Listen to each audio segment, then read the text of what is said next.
What a privilege to carry everything to God in prayer. Oh, what peace we often forfeit. Oh, what needless pains we bear. All because we do not carry everything to God in prayer. Are we weak and heavy laden, covered with a load of care? Precious Savior, still our refuge. Take it to the Lord in prayer. Do thy friends despise for safety? Take it to the Lord in prayer. In his arms we'll take and shield thee. Thou wilt find us solace there. Okay, we want to take a favorite from the audience.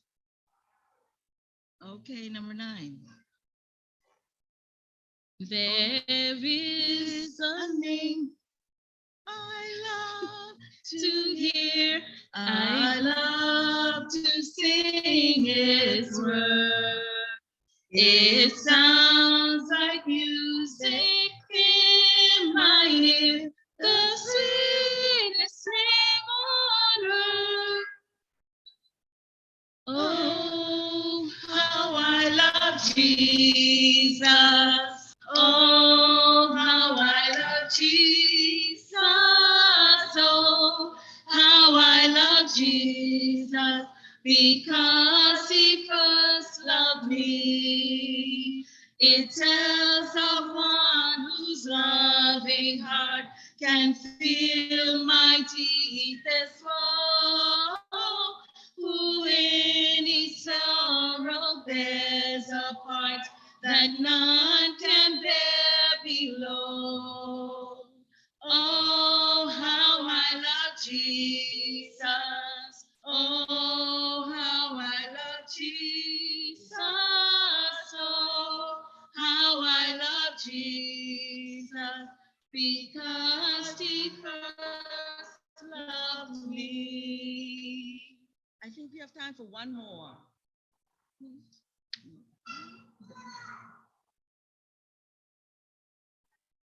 The cross where our Savior died, down where for cleansing from sin I cried. There to my heart was the blood applied. Glory to his name. Glory to his name. Glory to his name.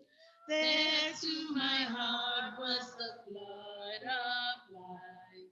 Glory to his name. Come to this fountain so rich and sweet. Cast thy poor soul at the Savior's feet. Plunge in today and be made complete. Glory to his name. Glory to his name. Glory to his name. There to my heart was the blood applied. Glory to his name. Okay, let's stand for our opening song, which will be number 40, Love Lifted Me.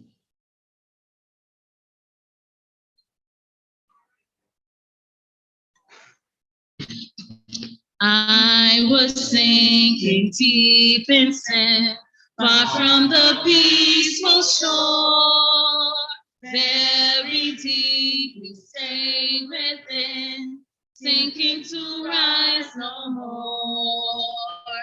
But the master of the sea heard my despairing cry. From the waters lifted me, now safe am I. Love lifted me, love lifted me, when nothing else could help. Love lifted me, love lifted me, love lifted me, when nothing else could help. Love lifted me. Souls in danger, look above. Jesus completely saves. He will lift you by his love out of the angry waves. He's the master of the sea. Billows his will obey. He, your Savior, wants to be saved today. Love lifted me, love lifted me, when nothing else could help.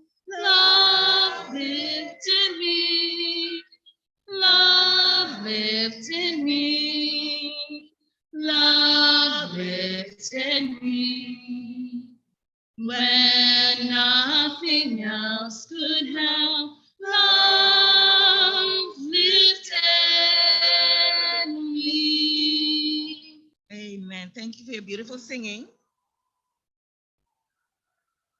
Thank you, Shantavia and Aida, for leading out on song service. Let's remain standing as we have the aim, motto, and pledge, which will be done by Azaria, followed by the scripture reading by Perez. Good evening and happy Sabbath, everyone. The aim, the Advent message to all the world in my generation. The motto, the love of Christ compels me. The pledge, loving the Lord Jesus. I promise to take an active part in the youth ministry of the church, doing what I can to help others and to finish the work of the gospel in all the world.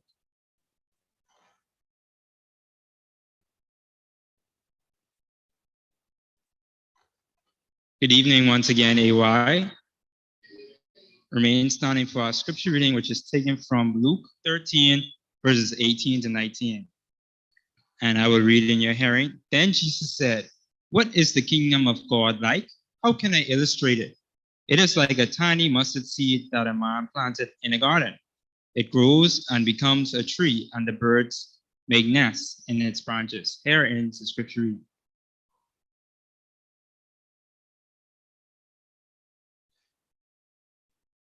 Okay, you can be seated.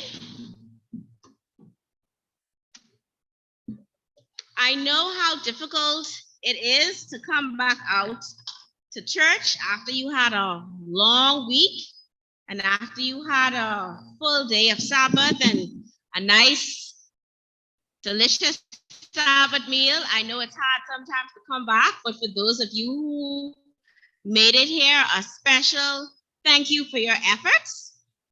For supporting the AY program, Grow Your Garden and Grow Your Faith.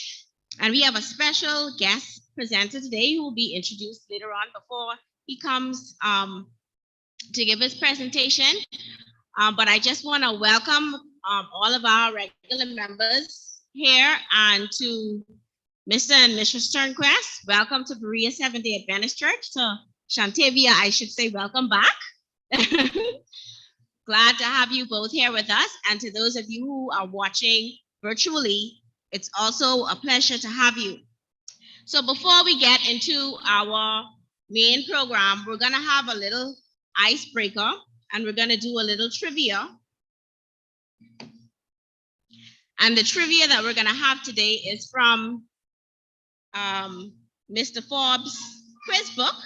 That's available on Amazon Kindle for those of you who are interested in getting a copy. And the title of the quiz is going to be Trees and Fruits. So we're going to have some trivia on trees and fruits. And as usual, we'll have a little gift card.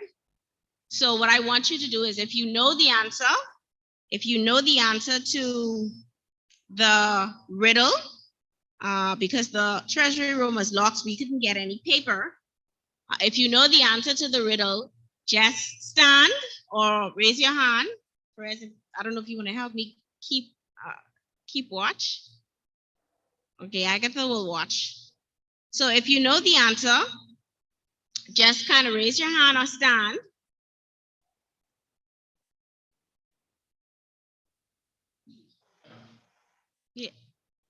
Yeah. Okay, maybe we can.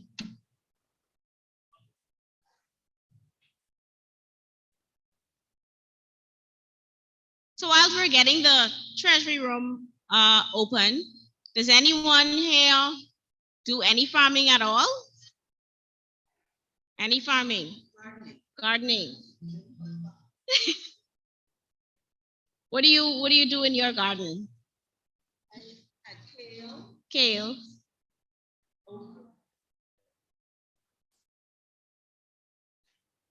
Okay, and okay, and it's been going good for you so far. You're self-taught.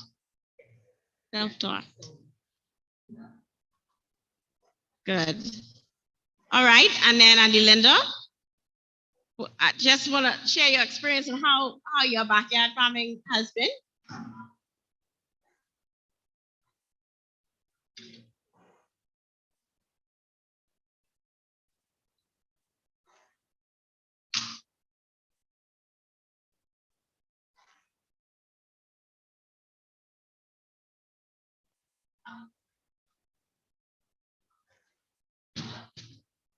Okay, so if you need some produce, y'all guys know where to go. Okay, I'm gonna let Agatha pass out the pencils now.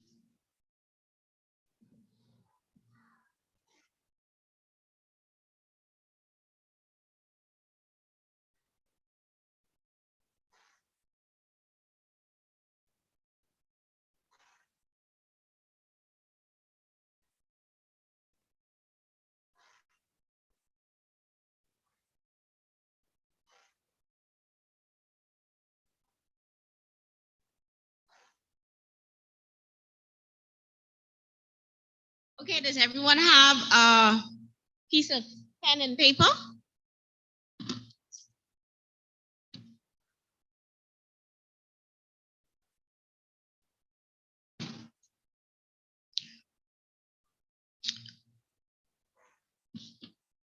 Okay, we're gonna begin. Question number 1. This fruit was hemmed into the skirts of Aaron and his sons. 'Twas there to tell the Israelites they were God's chosen ones. What is the fruit? This fruit was hemmed into the skirts of Aaron and his sons. 'Twas there to tell the Israelites they were God's chosen ones. What is the fruit?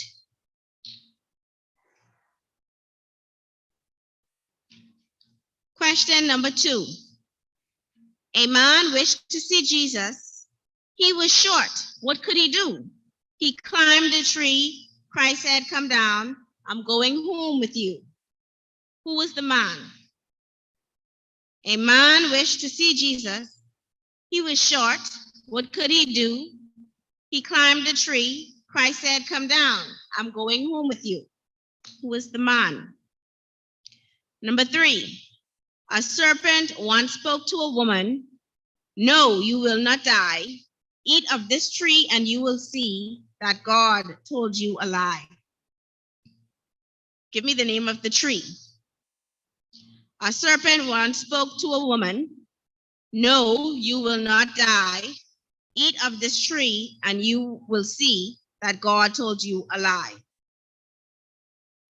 Question number 4. Jesus once cursed a certain tree. I think I know the reason. He wanted us to bear fruit always in and out of season. What was the tree that he cursed? Jesus once cursed a certain tree. I think I know the reason. He wanted us to bear fruit always in and out of season. What was the tree? Number 5. God thinks of us as precious fruits as he looks from on high. He says he loves us and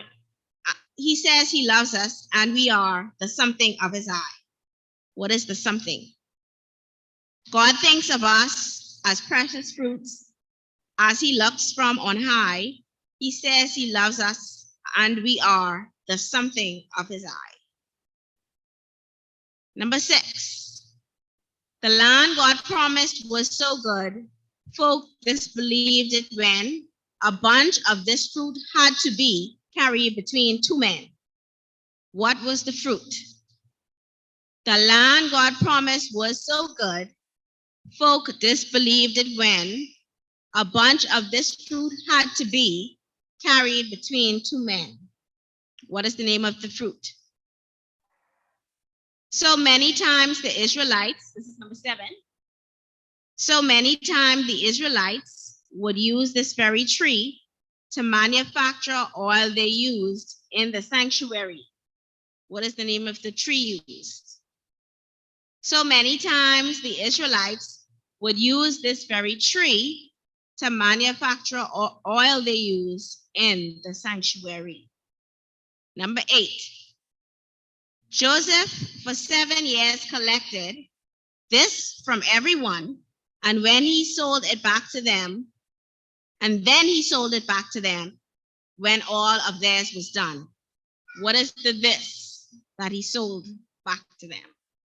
Joseph for 7 years collected this from everyone, and then he sold it back to them when all of theirs was done. Number 9. The branches of this tree were used to hail Jesus as a king. The people shouted Hosanna as they began to sing. What was the tree? The branches of this tree were used to hail Jesus as king. The people shouted Hosanna as they began to sing. And the last question. Within the shade of this tree once, Elijah stopped to pray. An angel came and gave him food, then sent him on his way. What was the name of the tree? Within the shade of this tree once, Elijah stopped to pray. An angel came and gave him food, then sent him on his way. All right, now it's time to see what we have for our answers. What do we have for number 1? Pomegranate, good. What do we have for number 2? Yes. What do we have for number 3?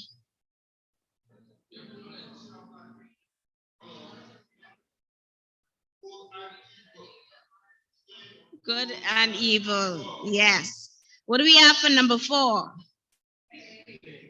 Big, yes. What do we have for number 5? Yes. What do we have for number 6? What do we have for number 7? Yes. What do we have for number 8?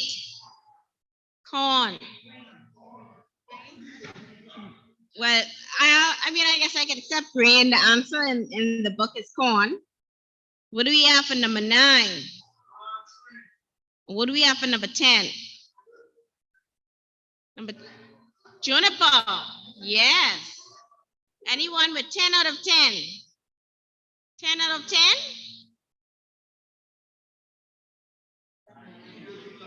Anyone with 9 out of 10? Okay. Sister Nan and 9. So the persons who have 9 out of 10, you can see me after AY for a little gift.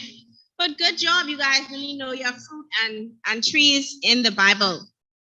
Okay, it's now time for our main presentation, and coming now to introduce our main speaker is going to be Janelle Mitchell.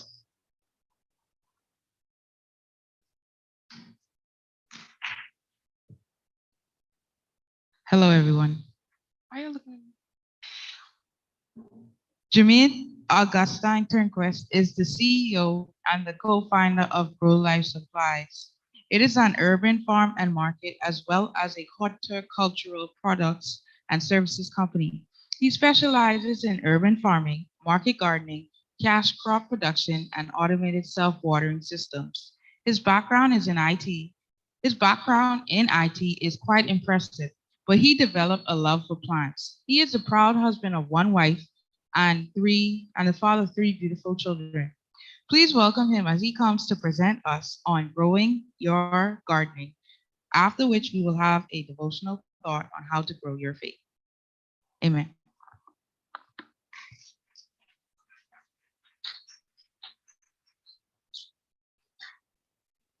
Good afternoon, everybody.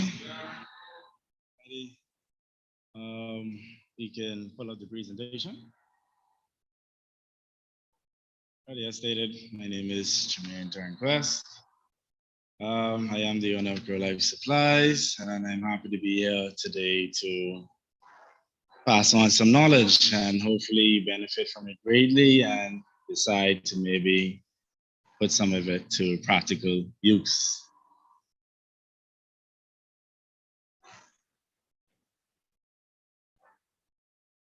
It's waiting on the display here.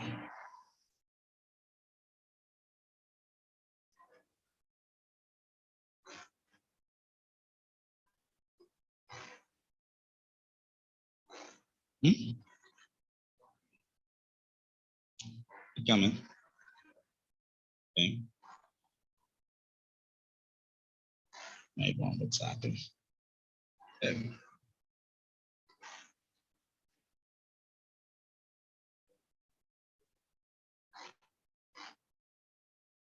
Ready. An intro to backyard farm. Knowledge here can also be used if you wanted to commercialize it a bit, maybe turn it into profit, as I did. Alrighty, so let's go to the next slide.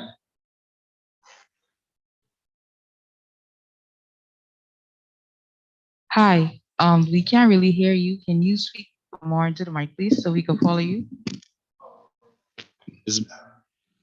Kinda, yeah. Or use the cordless one, if you don't mind. Alrighty. Okay, there's a difference. Alrighty. Let's go on to the next slide. Alrighty, that is myself and myself to the left, and that is my business partner, Colleen Miller, to the right, a fellow Adventist, probably much more well known than myself. Ready?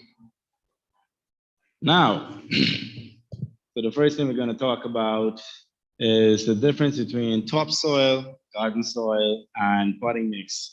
These are also known as substrates or growing mediums, right? And it's very important to know the difference because they serve different purposes. Many people tend to just go to the garden store and be like, give me a bag of soil. And they plant something in it, and then they're wondering, well, why isn't it growing properly, right? So let's go to the next slide. So topsoil. Topsoil refers to the top layer of soil on the surface of the earth. It is usually used for large-scale landscaping projects. It is the cheapest option that you can purchase, right? It can greatly vary in quality depending on where it was taken from. It is usually loaded with weed seeds and may require sifting. Actually, not may, it will require sifting, right? Now, native topsoil that we find right here in the Bahamas. When you're going to build or you get a piece of land, you see when the tractors come and clear down all that bush, all that dirt that is left behind, that's your native topsoil. When you go to a garden store or to some landscaping company or nursery and you get a bag that says topsoil, that's all it is. So if you buy a piece of land right now and you see the tractors clear down all the bush, and then you see a dump truck comes with another tractor with a bucket on it, and he's loading that topsoil into the truck, they're stealing your topsoil to sell. Be aware of that. So if you want it, tell them no, leave it alone. All right, let's go up. Now, garden soil. This is usually made up of a blend of soil and garden inputs. Typically includes fertilizer. It can be all-purpose or blended to suit specific types of plants, and typically has good water retention. Now, this is soil that has been processed and sanitized at a factory, then put in bags and then sold to us at the different stores, right? Now, usually a garden soil, this is what you would be putting inside raised beds or directly on the ground to plant in. Now we'll see the contrast with the next slide with potting mix. Go up a bit. Now, potting mix is used for exactly what it says it's used for, pots, right? But just to go back on topsoil, I didn't tell you what it's exactly used for. It's mainly just used as a filler.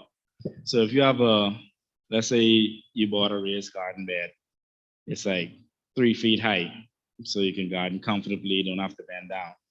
You don't want to have to spend a ton of money on purchasing garden soil to fill that. Remember I said that native topsoil is the cheapest option? So you can get that, fill your beds up to probably 2 feet. Let's say if your bed is 3 feet, and then you want to top that off with your garden soil and different soil amendments. That way you save money, your bed is filled up, you can get to growing. That's what I mainly use it for, as a filler. Alrighty, potting mix, good luck. Yep. Okay, so what is a quality potting mix? A quality potting mix will usually be soilless. When you go to the garden store and you buy that bag and it says potting mix, there's typically no soil in that. What it is, it's usually made up of peat, coconut coir, bark, vermiculite, and perlite. Peat is a naturally occurring substance found in the earth that they mine and they process it and sell it to you. Coconut coir, this may be something maybe some of the younger people in the audience may want to take up because it is an excellent opportunity. And I think the first person that can go mass production with it will probably be quite wealthy. And all it is the coconut husk from the coconuts from our trees is processed and shredded up and then bagged and sold. That's all it is. And this is something that is used worldwide, and it's actually sold quite expensive. There's one company in the country right now manufacturing and selling coconut coir, and they could use some competition because they're the only one and the expensive is that. So it would be good for someone else to take that on. Mm-hmm.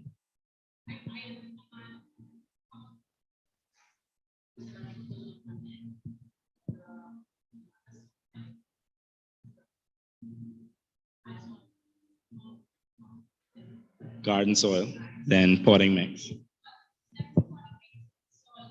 Mm-hmm.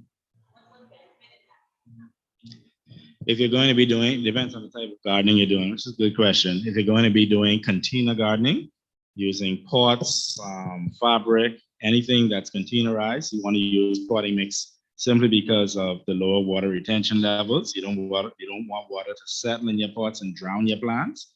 It can also cause something called Faserian Root Rot, in which you look at the top of your plants, you see all the leaves dropping, you can't see anything wrong, you can't figure it out, but what's happening is there's too much moisture in that container, and the plant is drowning at the roots.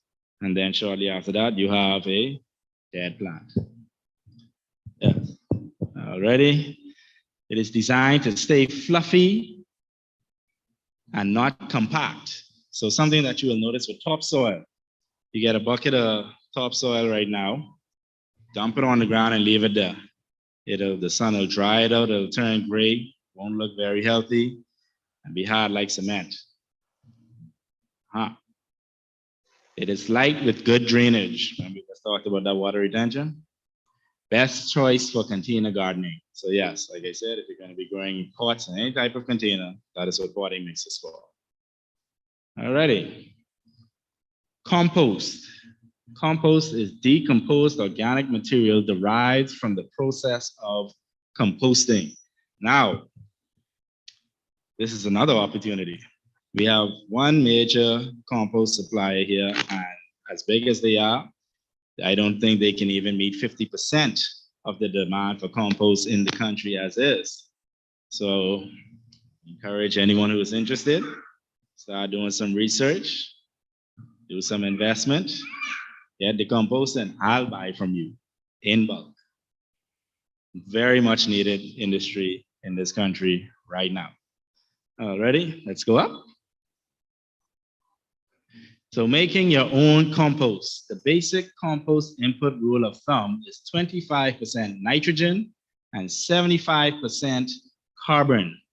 Now notice in brackets, it says it takes numerous carbon molecules to break down one nitrogen molecule. Okay, it's not scientific, but it's very simple. Nitrogen, green. Just think green leaves. When you cut your grass, all that fresh cut grass, you can bag it up. That can be a source of nitrogen. Your carbon is just brown or dried leaves. That's all it is. Brown or dried branches. That's all it is. Now, why do you want that ratio of 25% green and 75% brown? Because like it says, it takes a lot more of that brown, a lot more of that carbon to break down one nitrogen molecule. Alrighty. So, I have the sources right there. Green leaves, grass clippings, and weeds. These can be sources of natural nitrogen. And for your carbon source, brown leaves. Very simple, right? Nothing complicated about it. You can go home today and start making some compost. And if you make enough of it, market it. Go up. So this is something I like to recommend to home gardeners or farmers just starting out. These are compost tumblers. You can put those same inputs I just mentioned, those green leaves and those brown leaves in those tumblers, turn it over time, at least once a week.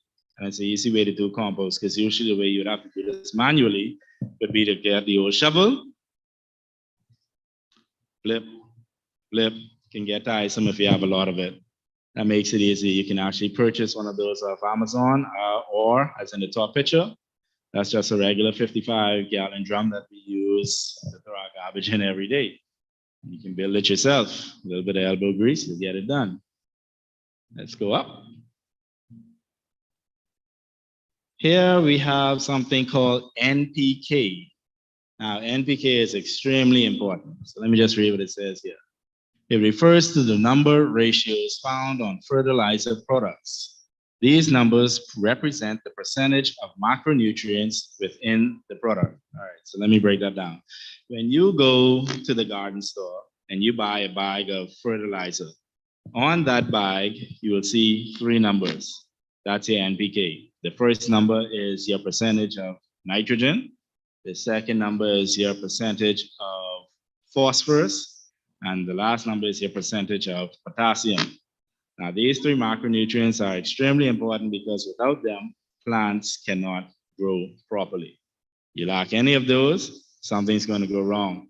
If you're growing tomatoes, for example, and you're lacking phosphorus and potassium, you're going to get something called blossom end rot. You ever picked up a tomato and most of it looks good, but a portion of it looks rotten, a little small dot like that? Yeah. That's because it's lacking some of those needed nutrients in order to form properly. That's why NPK is important. So next time you go to the garden store, look for those three numbers, and you'll get to fertilizer shortly, and I'll explain this further. Let's go up. So we just talked about that. The macronutrients, nitrogen, phosphorus, potassium. What does nitrogen do for plants? Nitrogen allows plants to grow, get larger. It allows them to produce more foliage, more leaves. So this is something you want in plants that you eat the leaves of, such as, what are some plants that we eat the leaves of that? What? Kale, callaloo. We grew a lot of that not too long ago, actually. Spinach, you got lettuce. Yep, we eat the broccoli leaves, cauliflower as well. So If you want a lot of leaves, you want some nice big leaves, you want that nitrogen. So think about that now. If you know you're going to be growing lettuce or callaloo or broccoli, you want those leaves to get nice and big. You want to, when you go to the store, you look for that first number on the bag, you want that to be kind of high, right? So that you'll have more nitrogen to produce those leaves. Phosphorus. Now, phosphorus and potassium, they work in tandem. And what they do is they allow the plants to develop strong roots. The more roots and the more healthy those roots are, the better the plant will thrive. It also helps in the proliferation of flowers, which then turn into fruit. All fruit start as flowers. Well, the vast majority of them. You do have some that start out a bit differently. Ready? Let's go up. Look at that example of that picture there. See that? That says 18, 24, and 6. So they have 18% nitrogen, 24% phosphorus, and 6% potassium on that bag of fertilizer in that picture. So that's just an example of what you can look for.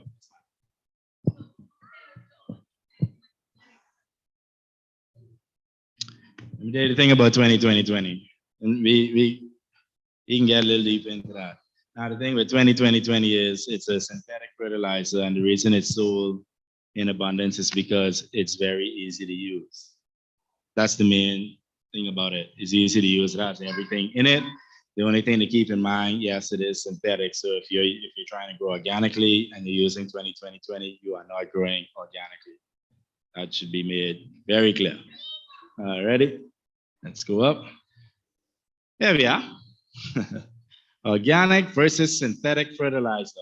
What's the difference? Let's go up. Down a bit. There we go. So synthetic fertilizers. The synthetic fertilizer is basically a fertilizer designed in the lab, different chemicals that are designed to meet plants' needs. That's what a synthetic fertilizer is. So pros, everything has pros and cons. Pros, it will immediately feed your plants. As soon as you mix that 2020 in water and you apply that to your soil, you already fed your plants immediately. As long as you don't overdo it, because then everything will just burn to death. Right? Cons. They are usually derived from the petroleum industry. They generally contain no micronutrients. So in that bag of 2020, the only thing that is in there is macronutrients, your nitrogen, your phosphorus, and what the K stand for? Potassium. Exactly. Already. So the nutrient release is quick and short-lived, so frequent applications are needed. Because the effect doesn't last, it feeds immediately. You have to have a good amount of it to keep feeding your plants. You have to do it on a very consistent schedule, right? Or else your plants will start to suffer. And then a lot of people make the rookie mistake of saying, okay, I just put a lot of it one time. Then the plant go from this to this very quickly already. It greatly increases the chance of over-fertilization. Case in point. Does nothing to improve soil structure. That is another thing to keep in mind when using synthetic fertilizers. When you use synthetic fertilizers, let me tell you one of the keys to gardening. In South Korea, they actually use no fertilizers at all. They have paid so much attention into building the natural microbiology of their native soil. They never had to and never will have to purchase a bag or bottle of fertilizer. All right? Keep that in mind. Let's go up. Organic fertilizers. These are derived from byproducts. So you can see there's a lot more pros, so you can tell which I'm more partial to. All right. So they're derived from byproducts of living organisms. Micronutrients are typically present. They require fewer applications. Nutrient levels are generally lower than those of synthetics. Let me talk about that. Now, in the example you gave, 20-20-20, you see how high that number is? Nature will not give you that concentration of nutrients naturally. So usually if you go to buy a fertilizer and the NPK ratio is that high or higher, you can already determine within yourself that this is not organic, aside from the fact that it's probably going to be blue or green. Now, organic matter content improves soil structure and water retention. Let's talk about that. With organic fertilizer, because they are organic, they derive from things found in nature, they will naturally build your soil. As you use them, the effect lasts longer. They build your soil structure so you have more natural biology in your soil. What is an example of natural biology that can be found in the soil? All us digging dirt before. Yeah. What lives in soil? Yeah, you guys speak up. Well, you got it. Worms, earthworms. And there are many types of earthworms. Do you know what is one of the best things you can add to your soil? And it comes from earthworms. It's called earthworm castings. And all it is worm poop. But it's one of the richest things you can add to soil. And it's also a type of farming. You can literally order boxes of earthworms, bring them into the country, and you can farm them. Someone does it in Eleuthera now. And he farms them to collect their castings.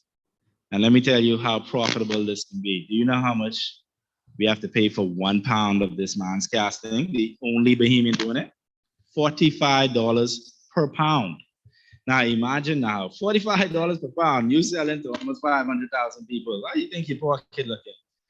And the reason I stress the monetary aspect of this is a lot of people, especially the youth today, they see no value in farming, right? It seems like a poor man's thing. Farming put me in my house. Farming paid for my vehicles. Farming takes care of my kids, right? So I just want to put it out there that yes, you can definitely make it quite well monetarily within the industry. And many have. Well, not that many, simply because Bahamians haven't embraced it the way they should. Israel is a perfect example of this. Israel's main industry is farming. Already?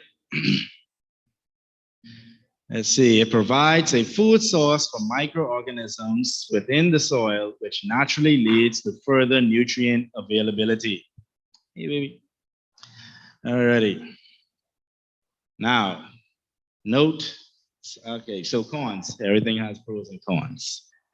Nutrient release rate is slow, it fades over time.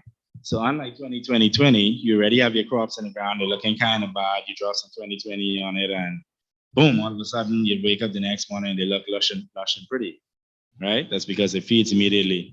With organic fertilizers, they feed over time. So the way you want to apply these is, it's more of a fertilize beforehand.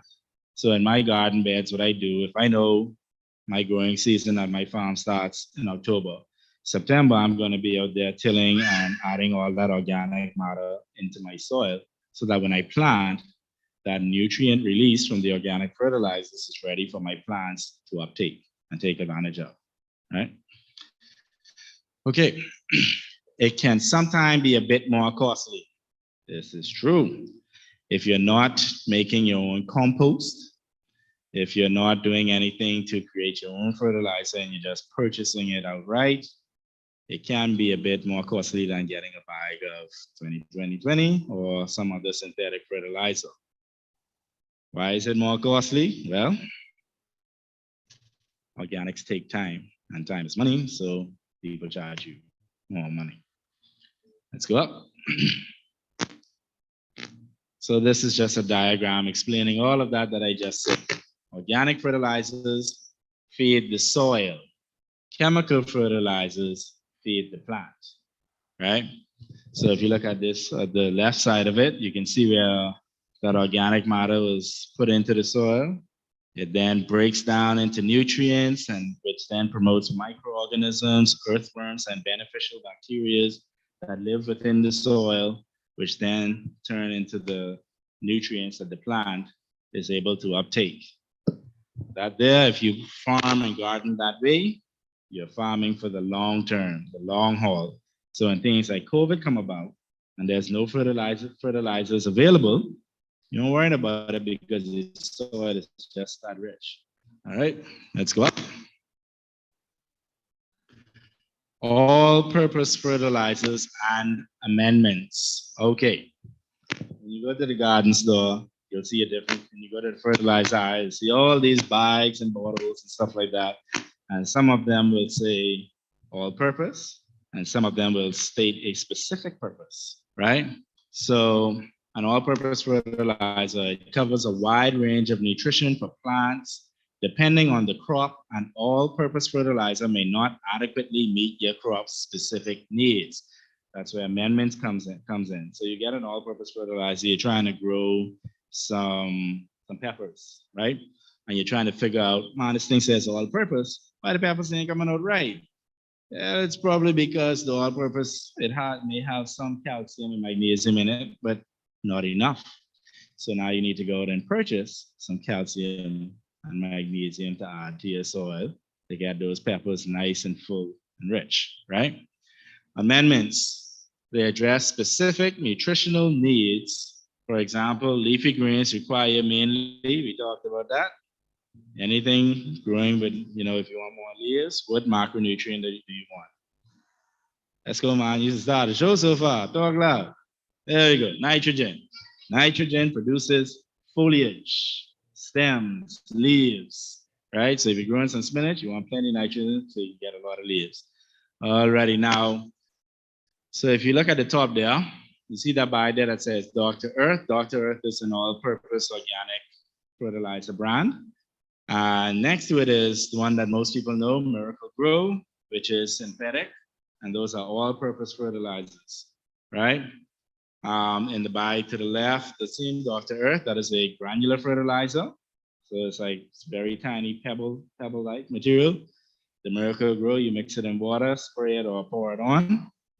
Now, in terms of amendments, the two pictures at the bottom, they are examples of amendments. So the bag on the left that says blood meal. Blood meal is it's an organic amendment that is derived literally from the blood of livestock. What they do is they process it and they powderize it, put it in a bag and sell it to you. And what blood meal provides is a very, very rich and concentrated organic form of nitrogen. Bone meal, another organic amendment. Bone meal can be made from discarded feathers, so like from chicken farms and stuff like that, or as it says, bone. No, not eggshells. And they are powderized, put in a bag, you add it to the soil, and bone meal will provide you with organic phosphorus. All righty, let's go up. Synthetic versus bio pesticides. Okay, now, when you hire a landscape company, which is another business that I do, what they would typically do if your yard is completely overgrown or property and it's so overgrown to the point they don't want to just send the guys out there to deal with it, they may use a product on the left such as Roundup, and what that will do, they spray that and it kills out. It's a synthetic herbicide, so it kills out any sort of plant. You spray it on some grass or some weeds, they turn brown, shrivel up, die, then they just come out and scrape it all out, right? And then to the right are some examples of biological pesticides. These are pesticides that are made from natural ingredients, right? Let's go up. Synthetic versus biopesticides. Okay, so with synthetic pesticides, just like synthetic fertilizer, the effect is immediate. As soon as you spray that on some weeds, they die. With a biopesticide, the effect is delayed. You have a negative effect on beneficial organisms when you use synthetic pesticides. So all those nice earthworms and stuff that can be enriching your soil, you effectively kill them. With biopesticides, there's little to no negative effect on beneficial organisms. Beneficial effect on soil health. There are none. When it comes to synthetic, there's no benefit to using them for your soil.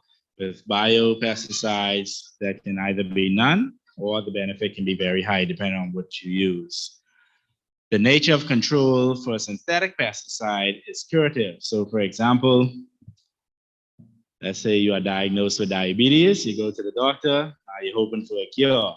They give you some medication, it don't really cure you, make you feel a little better temporarily. In the case of, and it's the same thing with plants. So with the plants, they capture some sort of pest breakout. Now you go and spray those synthetics on it, you kill all the pests.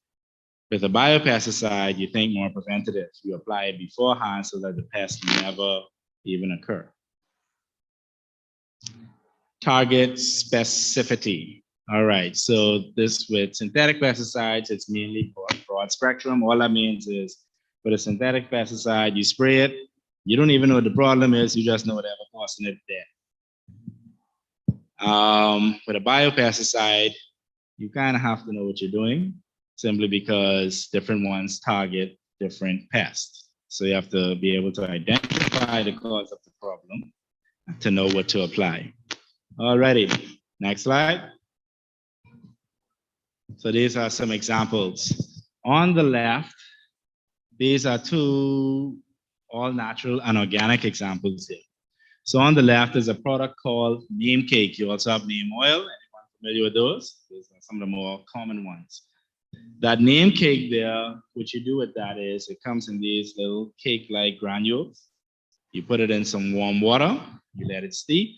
Once it cools down, you apply it to your plants, and that'll get rid of things like aphids and other pests that are in your garden. And that is actually made by a Bahamian company called Abaco Neem. Next on the right, horticultural oil. This is another organic method. It's basically an all-natural oil that is mixed in water and then sprayed on your plants to deter insects. Let's go up. These are some more examples. So if you're dealing with things like slugs in your garden, you can use the one on the right that is called Sluggo. It's more commercialized. It's little granules that you just sprinkle around the perimeter of your gardens. Snails crawl through it, eat it up, die. The one to the left that is called Diatomaceous Earth. It's like a fine powder. When you put it in your fingers and rub it together, it's just like baby powder.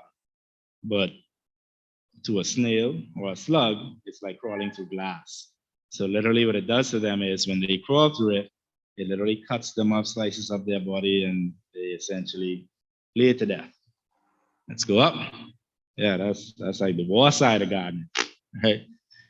Now, there's a picture of my business partner, Carly Miller. A few gardening options. So you have in-ground, you have container gardening, and you have raised beds. There are more options out there, but these are the ones we're going to focus in terms of backyard farming. Alrighty, let's go up. So in-ground gardening. So these were some of the first types of gardens we designed for clients.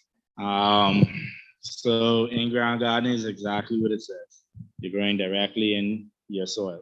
What we do is we enrich the soil through those organic methods mentioned earlier. And then those two lines on it, those are drip irrigation lines to provide the watering, and it's all automated. And that's one option there. So with in-ground gardening, tilling and using the existing soil you already have to establish your garden. Pros, it's cheap. You already got the soil, planting it. Con, it's very labor intensive. Why? It's on the ground, so you're down there, right? You gotta get low. And usually, especially with Bahamian soil, it can be quite compact. So you have to put the pickaxe and break it up, right? Ground level is not easy on the back. Like I said, you have to get low. Let's go up a bit. Container gardening, you're asking about. This is great for the beginner gardener. Always use potting mix when doing container gardening. Why? The main reason is for proper drainage. Yeah, that's it. Proper drainage. Drainage is very important when it comes to container gardening. You don't have proper drainage, plants will drown, plants will die. Container isolation helps to prevent disease spread. So to explain that, so let's say you have a raised bed here and you have all of your plants growing in this one raised bed. If one of them were to develop a disease at the root zone of the plant, because all of them are sharing the same soil, that disease will then pass on to the rest of the plants and everyone's sick. right? But because containers are isolated, if that was to happen in one of those containers, it has no effect on the other container. So that's a pro to gardening this way. Modularity, containers can be moved about. If you're doing in-ground gardening and you put the lettuce there, right? And it's elevated, containers can be quite high. Mhm. Mhm.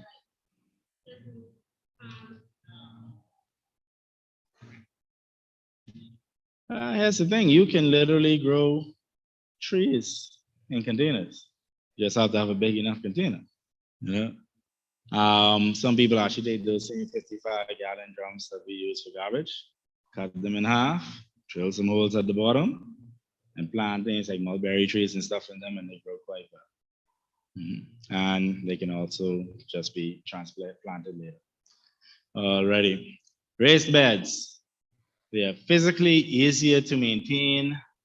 This is one of my preferred methods of gardening. They have good soil depth for root development, and they're a lot easier on the back because they're elevated, right? Now, if you see here, I have a note that says lasagna layering is highly beneficial. Now, what is an example of lasagna layering, and what is it? Let's go up a bit. Okay. All lasagna layering is, so you have your raised garden bed, you just have different layers of different organic material. So some people like to put cardboard at the bottom, then they'll take some grass clippings and then they put that, then they put some brown layers, then they can throw some dead branches on top of that. And they have all of that natural organic material at the bottom that will break down over time, which will then feed up through the soil and stuff that will be put on top of that. So you have multiple layers of benefacting nutrient availability, right? So that's all it is. Just think of it like a lasagna, just building the bed up in different layers. That's all it is. Ready? Let's go up a bit. Now, something that is overlooked when it comes to gardening, and I think if more people embrace it, we'll have a lot more gardeners, a lot more people growing food in their backyard instead of going to the food store and purchasing non-organic foods, right? Because we go to the food store, we buy our tomatoes and stuff like that. The majority, 98% of the tomatoes in the food store and many other vegetables are actually grown hydroponically, which is synthetically fed. Now, I'm certified in hydroponics. I have nothing against hydroponics. I prefer to do organic hydroponic farming. It's just that many people don't do that simply because it's harder to do organics and hydroponics. That's another topic. That's a whole other type of class. But anyway, automated drip irrigation, it greatly reduces labor because there's no more need to remember to grab the hose. You could go away for the next 6 months and plants and trees watered because the time is controlling it, right? Assist crops with coping with hot temperatures. Oh yes, we live in the Bahamas. This is actually a drip irrigation system that we installed in the White Grove area that way. So yes, we live in the Bahamas. As you can feel right now, if you go outside, it is hot. And especially if you're trying to grow things like leafy greens, that can be a problem. They will tend not to grow properly. For example, lettuce will actually bolt. What is bolting? You ever planted a lettuce seedling and it starts to look nice. It's nice and short and compact, nice and leafy, looks like what you get in the store. And then you come back out the next week, it's about this tall, super skinny. That's because it bolted. The heat caused it to go into reproductive mode, right? Which then produces seeds. Quick tip, one lettuce plant can give you over 300 seeds. So if you have a lettuce that has bolted, don't yuck it out and throw it away. Wait till you see those flowers at the top. They're usually yellow or white in color. Wait till they dry up. Grab a napkin, go like this. You just got about 300 seeds. Just like that. The next issue with plants bolting, they become bitter. When you bite into your lettuce and your salmon and stuff, you want to be nice and crisp and fresh. That goes from that to Sarah C. Just like that. Let's go up. All right, almost finished. Almost there. Recommendations. Okay. Look for crop seed varieties that do well in our climate. You can go, when you go on tonight, you can go to a website called seeds.com. It is an excellent website to buy seeds from for the backyard gardener or farmer. You can get like 2,000 to 5,000 seeds for $5. You can read that. But when you're on that website, notice it says look for ones that have heat tolerance. Look for that label attached to them. It will simply mean that that variety of plants will be able to better cope with our climate. For example, I grow a type of romaine lettuce that's called coastal star lettuce, right? It's romaine lettuce, but because of the variety that it is, it can handle a good amount of the temperature that we have. I also recommend putting at least a shade canopy over your garden in the summer to get rid of some of that direct sun. All right, look for seed varieties with fungal and disease resistance. Yes, that's also something you want to look for. Simply because some varieties of plants, like one variety of tomato, you can have 2 tomato plants, right? Let's say this one is beefsteak and this one is another, what's called Sakura, right? That's a tomato that I like. Now, the Sakura is very resistant to different diseases, right? So I have to take care of it less, right? But I still get a bunch of tomatoes, whereas the beefsteak tomato, it's prone to something called tomato blight. So then there's a high chance if I stop paying attention to it, I come out one day, all my leaves are drooping, my tomatoes don't come out right. So that's something you want to look for when you're buying seeds. You want to choose, if you're not buying seeds and you're instead buying seedlings. So for example, you want them to be well established. So an example of that, when you go to Fox Hill Nursery, or even if you come to our farm and buy seedlings, you want the seedlings to look healthy. When you're buying seedlings, you don't want seedlings to be super tall. If someone is selling you a tray of seedlings and the seedlings look like a tree already, unless that's pepper, you don't buy that, right? Because what's happened is that's what you call legginess, right? What that means is the seedlings probably weren't exposed to enough sunlight or even artificial light, and so they stretched. And what that will result in, even as they mature, is a weak plant. And you're not going to get what you want from it. You want to apply the first 2 recommendations to your seedling choices as well. I can't remember what that's pertaining to. Let's go up. So useful tips. All right, so now we're at the end pretty much.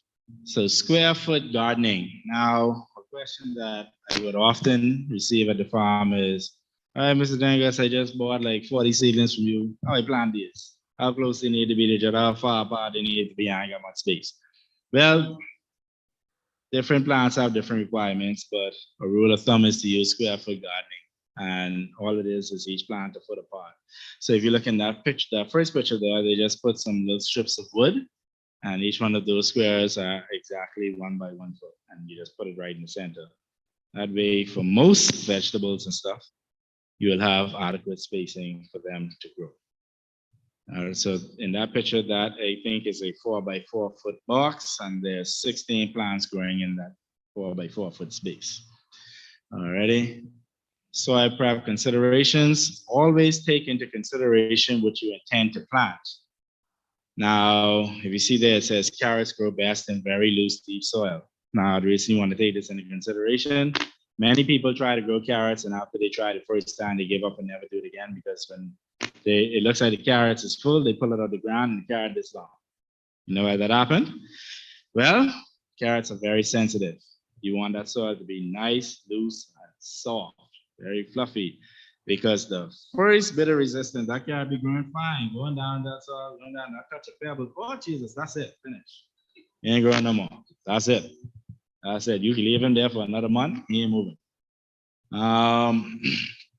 So for things like carrots, you probably want to invest in some nice quality soil if you plan to grow it. Utilize every square inch of space, corners, windowsills, fence lines, just grow food.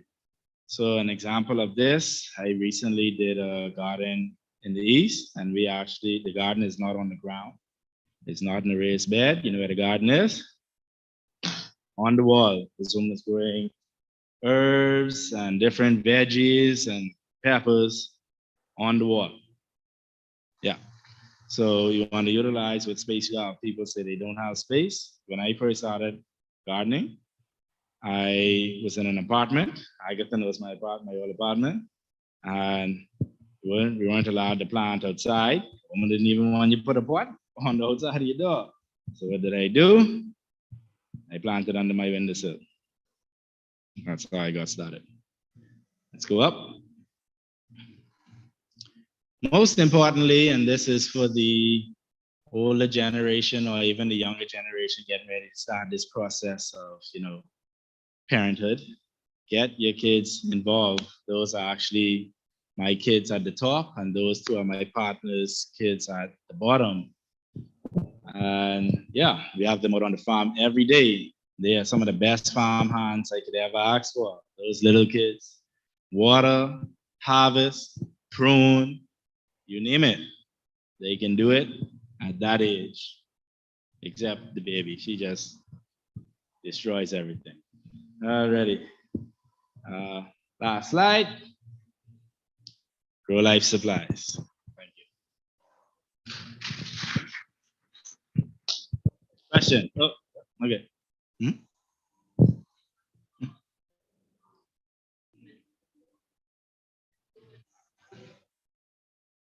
Yeah. Seaweed is an excellent soil additive. Now, let me tell you the mistake made with seaweed. People consider seaweed to be a fertilizer. In a sense, it is, but seaweed mainly has micronutrients in it, not macronutrients. So you won't find an abundance of phosphorus, nitrogen, potassium in it. So what you want to do with seaweed, you get it, you wash it, pulverize it up, add it to your soil. You can even make a tea out of it, let it soak for a few days, and pour it off into your garden. Mm-hmm. Yeah. Yeah, because see, that adds to what we were talking about with the organic inputs that you can put into the soil. That's what you're doing when you use that. That's an organic material. So when you add that to your soil, you're not just helping to feed the plants that you're planting in it, you're building your soil structure. The more you build your soil structure with organic inputs, the more microbiology is in there. So just how we walking around on this earth, right? As humans, and we got the larger animals and stuff like that, in that soil, that's a whole ecosystem just like what we got up here. You got worms and bugs and all those different things, and all those contribute, right? Mm-hmm. Certain time of year that you or here in the Bahamas we would plant anything. Now that question there, I tend to get in problems with because I plan when I feel like. Now I'll tell you why. That's because I prepare, right? So the average farmer will just tell you, oh, well, you ain't growing no lettuce right now. But I have lettuce growing in gardens right now. But what did I do to make that happen? I have automated irrigation in place, so the plants always have access to automated cool water. I have shade canopies installed so that the sun is not directly hitting those plants. So those lettuce growing just as good now as they grow in the fall season. But like I say, it can be a tricky question because I know certain other farmers who will walk in here right now, look at me, jump up in these seats, say blasphemy, right? So, but I'm doing it, so it obviously can be done. Also, it depends on right now. It depends on the type of farming you're doing. When we think of farming, we think of it always as outdoors. Like I said, I started in my apartment. Most of the fruit, most of the vegetables and stuff that you eat, it's actually grown indoors. Tomatoes and stuff grown indoors, right? Lucayan farms with artificial lighting. That's how I grew my first crop. I didn't grow it just in the sun. I invested in some artificial lights and I grew lettuce and stuff, bok choy. Question? I noticed Mm-hmm. when soil gives excellent yield produce, Mhm. See that in Mhm. Jamaica. When I go to Lucho, I see the same red soil, Mhm. produces pineapple in abundance. Uh-huh. And I was thinking to myself, and then I went to the stuff to check the properties in the red soil. Mhm. And I discovered that that's natural nutrients Mhm. for vegetation. Mhm. And I think it's the same kind of soil God do. Quite possibly. See, the thing with that red soil is, especially for acidic fruit, right? You know, usually when you hear talks about food and even water, you always hear this alkaline terms, but everything works in balance in nature, right? So you have the acidic side, you have the alkaline side. You have certain plants that want that acidic environment. That's why that red soil, remember that fruit you mentioned just now, Jose? Pineapple. You know why? Because that soil has a naturally occurring acidic level in it that pineapples love. Now, here's the thing. Most people, I've met a lot of people that bring up the same red soil and they be like, oh, man, I only can get this garden and then join it, right? Get my out some of that red soil. Nope. At my farm, wasn't nothing there but bush and sand and rock. You can build your soil. Remember we talked about those fertilizers and amendments? You can build your soil. You can make your own soil. As a matter of fact, remember as you mentioned in different industries, I say if someone starts it, I think you'll be wealthy. We need a soil manufacturer in the Bahamas.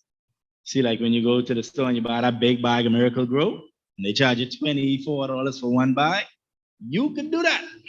You can do that. It's dirt, right? You can do it yourself. Go study some agronomy, learn about soil structure, invest in the machinery, make some soil, get rich. You can do it. Yeah, sorry to go off on that. You know, every advice and average.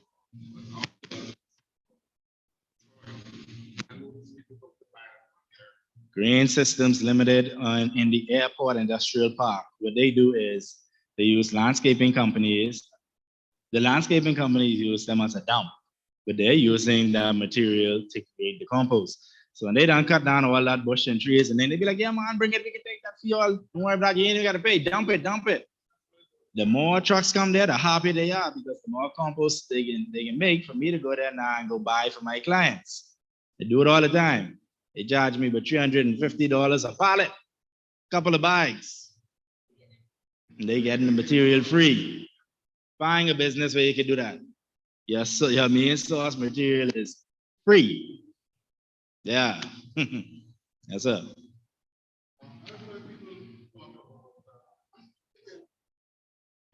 Mm-hmm. Oh yeah. Now here's the thing. Know what you do. You go in that coop and you get that fresh chicken manure and you throw that in the soil, everything there. What they do is there's a gentleman by the name of Justin Taylor. He's one of the biggest chicken farmers in the Bahamas. And I had the opportunity to spend some time with him and learn. What they do is they collect all of that chicken poop and they spread it out on an area. And they want that to dry and air out to release a lot of the toxic methane and stuff like that that is in it. Once that is dried out, they put it in a bunch of plastic bags and tell you get them $20 a bag. Nanny. Can't be that. Same thing with the cow. Yeah. Yeah. It's a lot of opportunity in the agricultural industry. We ain't touched the tip of the iceberg in this stuff. Hmm? Yeah, methane.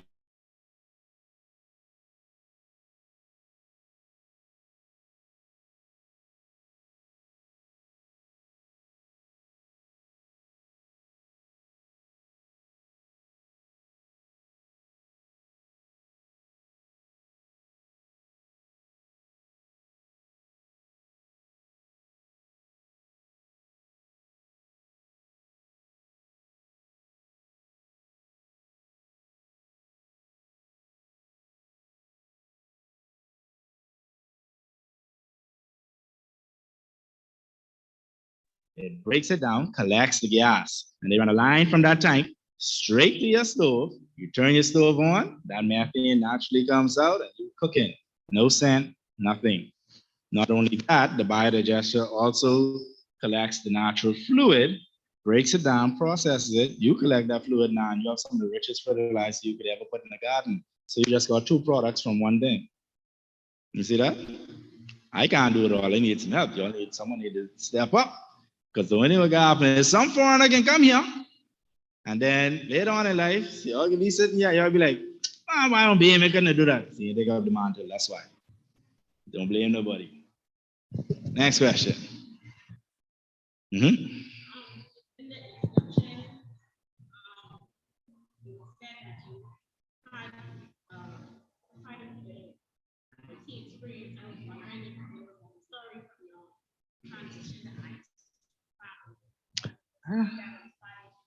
Yes.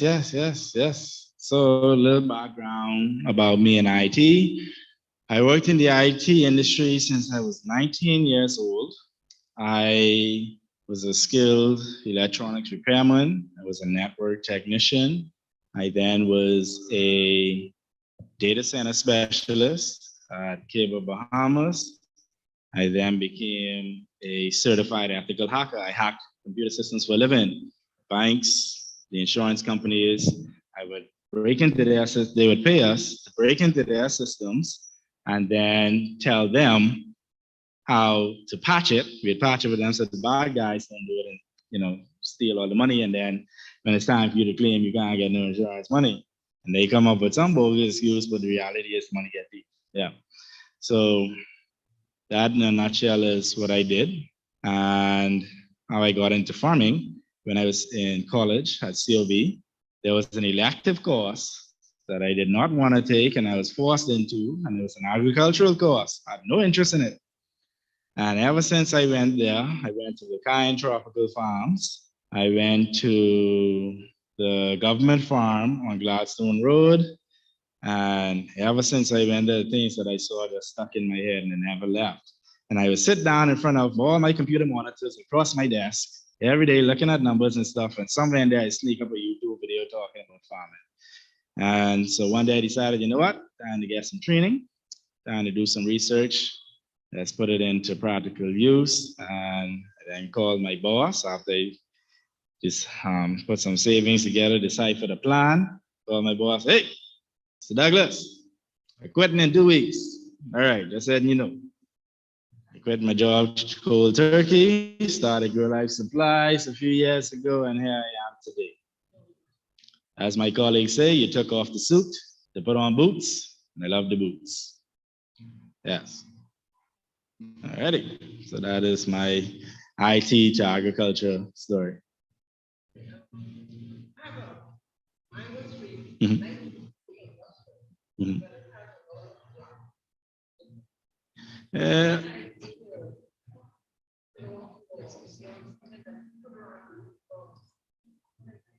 Not pesticide, incorrect.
That information I just gave you, I charge $80 every time I do that for somebody. Every time, $80. I can come to your house with a ball, put a hose on it, and do this.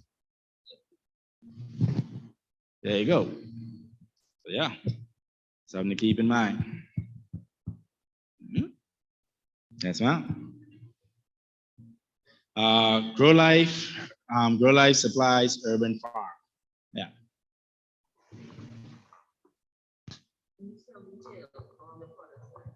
Yeah. Mhm. Mhm. But the main business that we do, I mean, the farm is there, but the main business we do is services. So I build gardens, design farms, irrigation systems, orchards, shade houses, residential to commercial scale. Chippenham area, Fort Charlotte, you know where the main society is? Everyone should know where that is. All right, so let's say you come off West Bay Street, past the main society on the left, continue around the curve past the Botanical Gardens. That very first one on your right is Infant View Road. And you can't miss us. We're the only two-story yellow building there. It says Fort Charlotte Bilingual School on it because it used to be a school that my family owned. And right across the road is Four Seasons Nursery as well. Don't worry if you get lost. Marcel always there. He probably see you driving. So, you looking for the farm? There you right there. Yeah. Yes, it's on the main Infantry Road, but you have to go literally to the end. It's Infantry Road West, literally almost to the very end. Mhm. Now, you can't come now because I closed the farm down in the summer to focus on the services. I ain't opening again till October. Yeah. All righty. Any other questions? Mm-hmm. Oh, you say yes. I think you got the question. All right. Well, if that answers all, like I said earlier, I'm happy to depart knowledge always. Oh, every September, we allow anyone who wants to learn hands-on to come out to the farm, and that's when we bring the farm up from scratch. So from weeds in the ground to a completely working, functioning, growing machine. We let people come out there every September. You can get dirty, you can sweat, you can wake, but the experience and knowledge, no, we only do it on like Sundays, on Sundays mainly. But you be there all day from morning till evening on Sunday. And no, this is free. I am here to depart knowledge. This is something I want. It is my goal to create farmers. I essentially want to clone myself and make people better than me. So for example, there's a gentleman that came out last year, Dion Johnson. He's Adventist at, put the administration name on East Street. No. New Anglican, yes. New Anglican. He is a member of New Anglican, and Dion is now starting his own farm based on the knowledge that he learned there. And I'm working with him continuously because I want to see him succeed. And that is the goal. You will not pay a dime for any of the experience of knowledge that you will gain. And I buy a pizza. So, yeah. Yeah. So, yeah, if you'd like to learn, just come out in September. Go watch our Facebook page, website, Instagram page. Just look for when I put the post in and say, come to the farm, start growing. And I call it going from seed to the bank. I don't just teach you how to grow. You stick with it, you learn how to make money from it as well. So, yes. All righty. All right, we good? Thank you.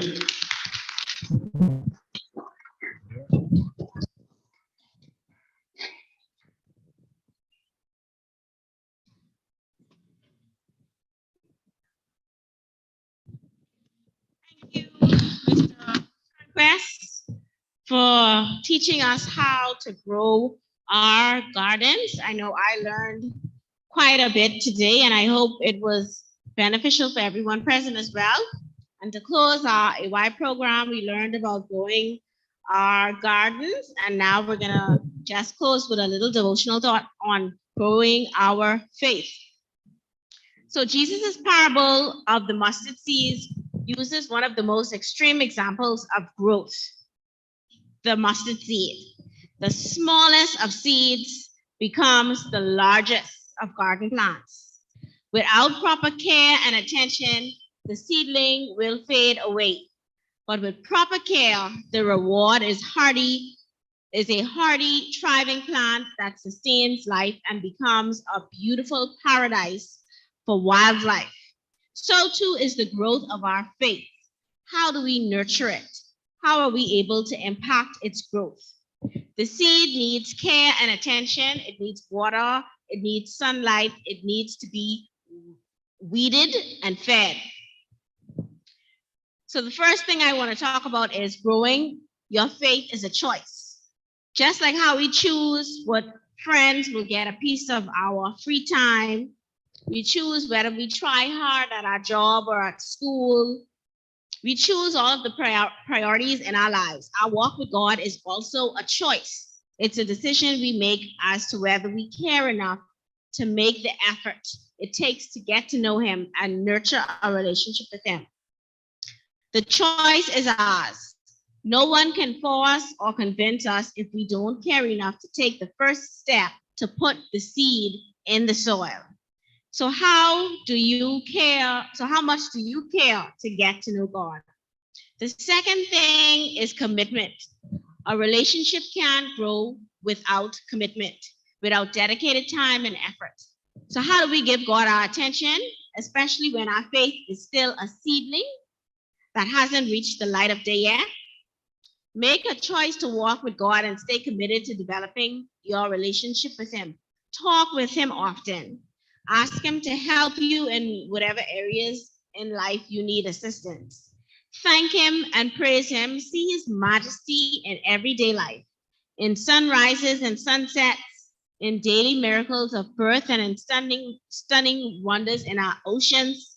See the beauty that surrounds us and thank Him for it. Giving God your daily mindfulness will help you get to know Him, and your seedling will start reaching up to the sun.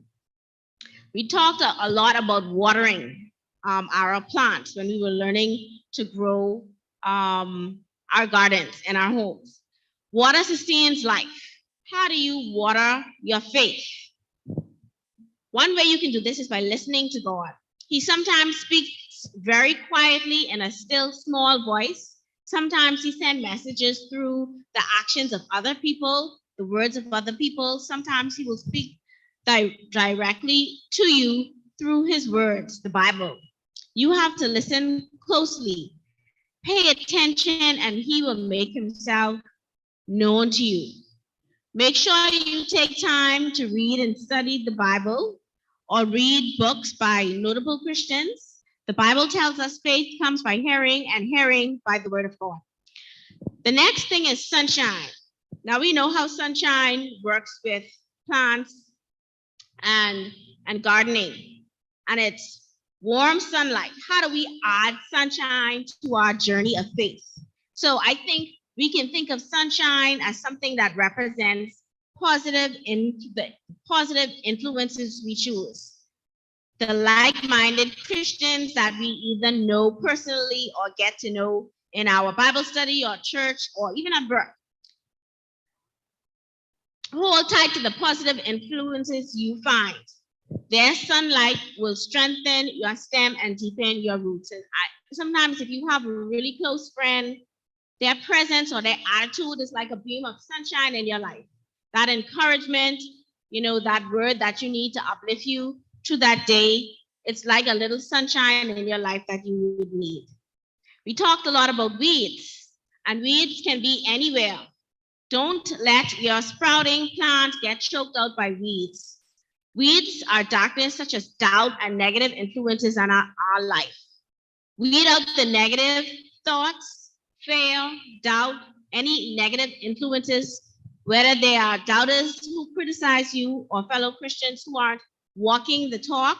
Let's try to weed out take out any weeds that may be in our life that are strangling us spiritually.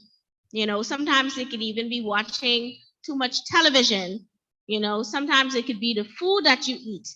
Anything that negatively impacts your spiritual life or is strangling you from growing your faith. Let's get rid of all of the weeds. The next thing we talked a lot about in gardening is feeding the plant and feeding the soil. Similar to that, we need to feed ourselves so that we grow spiritually. Prayer is like a scoop of miracle growth. Make praying a habit. Pray wholeheartedly and throughout the day. Plan at least one dedicated time each day for quiet reflection and a powerful conversation with God.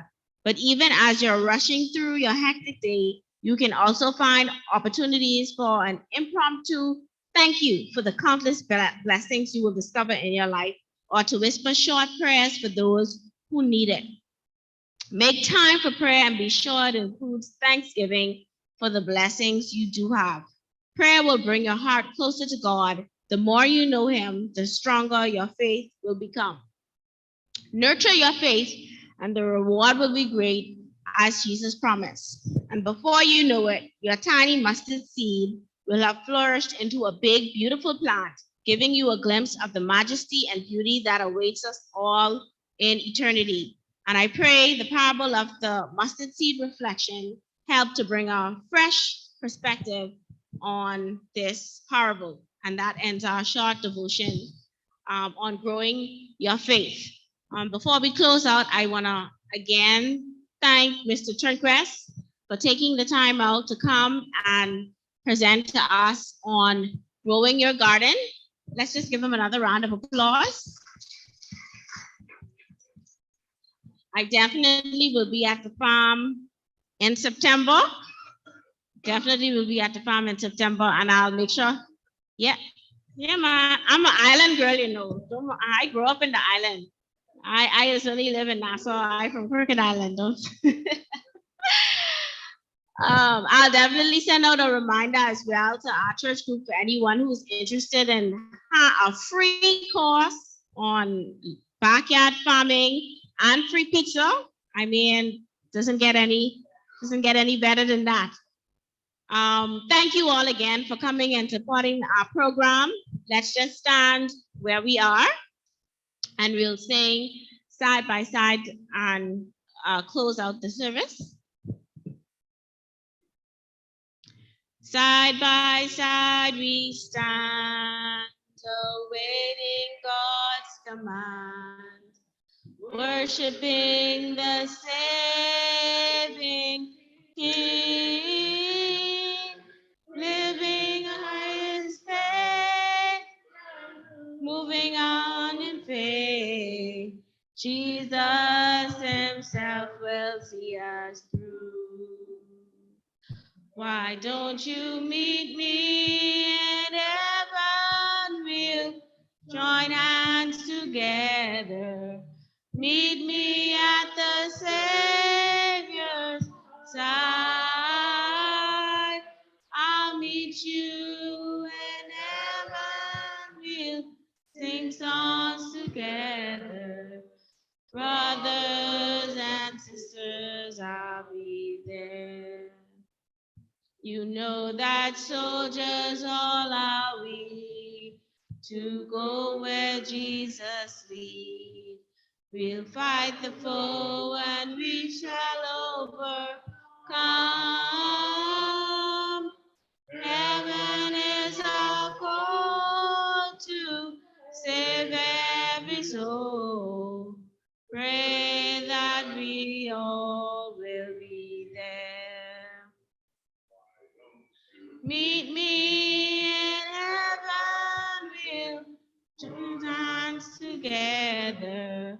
Meet me at the Savior's side. I'll meet you in heaven, we'll sing songs together. Brothers and sisters, I'll be there. That we all will be there. Let's just bow our heads as I ask Elder McFarland to just close us out in prayer. Father, stretch hands, be Lord, help us. With those who tell us that we don't get. Father, we thank you for this moment that we are able to spend in your courts. Lord, the end of a beautiful Sabbath day where we have learned to grow our food and also to grow our that we may, Lord, make ourselves better life and better Christians, and we can live happily with each other. Be our way maker and our friend.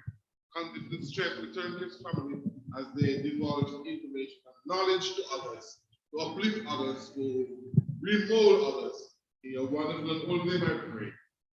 Amen. Amen. Thank you. Have a good evening. Is there any announcements before we go? Oh, yes, tonight we have all the prayer vigil. Please, I think the link here is with not only Better Life, I think about 3 other churches.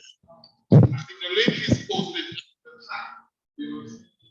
You join and ask